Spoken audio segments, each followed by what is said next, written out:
খেয়াল করো সবাই, গত পর্বে আমরা উদাহরণ 7 দেখেছিলাম, তো এই পর্বে দেখবো উদাহরণ 8।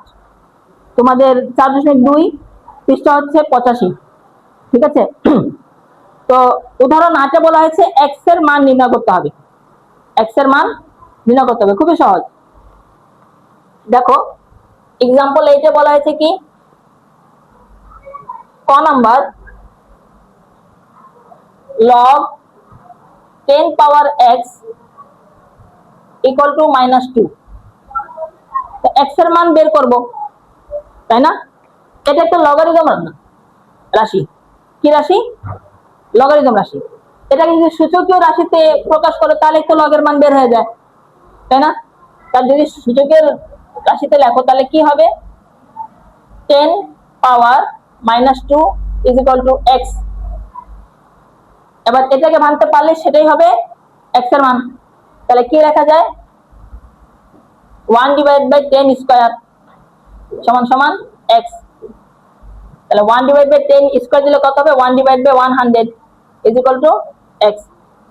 এখন 1 দিয়ে 100 কে ভাগ করো, 1 divided by 100, 0.01 is equal to x। তাহলে সুতরাং x এর মান কি দাঁড়ায়? x সমান সমান 0.01। বুঝতে পারছো? সহজ না? এরপর দেখো খতে x এর মান বের করতে হবে।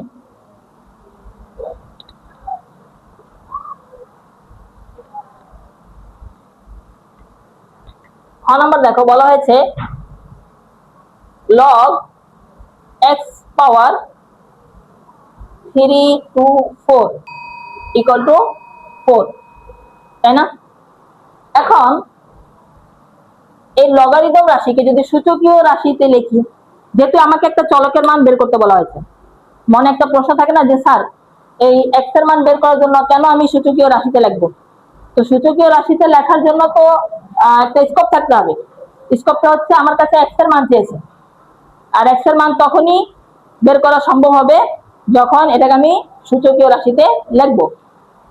সেটা কিভাবে লিখবো? x power 4 is equal two 3 to 4, তাই না? কি এখন দেখো এখানে খুব ইন্টারেস্টিং একটা বিষয় কাজ করবে। সেটা হচ্ছে কি, গত পর্বে আমরা দেখেছিলাম যে 20 ছিল, এখানে এই জায়গায় 20 ছিল, 20 কে বর্গের সাহায্যে ভাঙা দেখেছিলাম। এখন এই 324 কে ভেঙে যদি পাওয়ার 4 করতে পারি তাহলে x এর মান পেয়ে যাব, তাই না? তবে একটা জিনিস খেয়াল করো, এই যে x এর পাওয়ার 4, তাই না? এই x এর পাওয়ার 4, তাহলে দেখো এটা কি 2 কে 2 বার গুণ করলে 4 হয় না? 2 দোকানে 4, হ্যাঁ 2 দোকানে 4 হয় না? তাহলে আমরা যদি এখানে স্কয়ার 2 বার এনে একই রাশির ভিতরে যদি স্কয়ার 2 বার আনতে পারি তাহলে 4 হয়ে যাবে। আচ্ছা দেখো এখন যদি 324 কে তোমাদের বইয়ে যেভাবে ভাঙা হয়েছে সেভাবে ভেঙে যদি ডিটেলসে করে একটু লাইন বড় হবে, তবে বোঝার চেষ্টা করবা। দেখো বলা হয়েছে 3 ইন্টু 3 ইন্টু 3 ইন্টু 3, তারপরে ইন্টু 2 ইন্টু 2। এখন দেখো এই পুরোটাকে ভাঙলে কত হয়? 324 হয়। কিন্তু আমি তোমাদের জন্য একটা সহজ দিক দেখাচ্ছি, খেয়াল করো।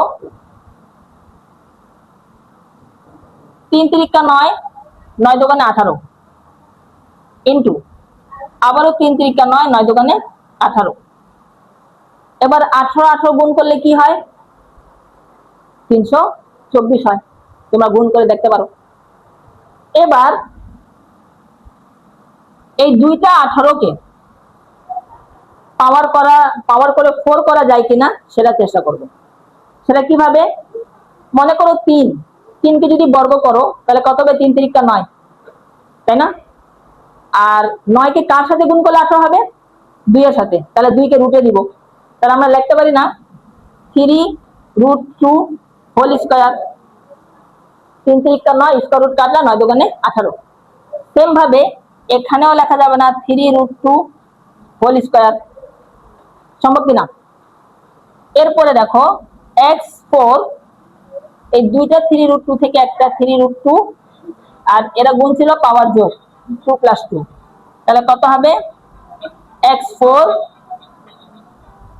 আর হচ্ছে 3√2 পাওয়ার 4।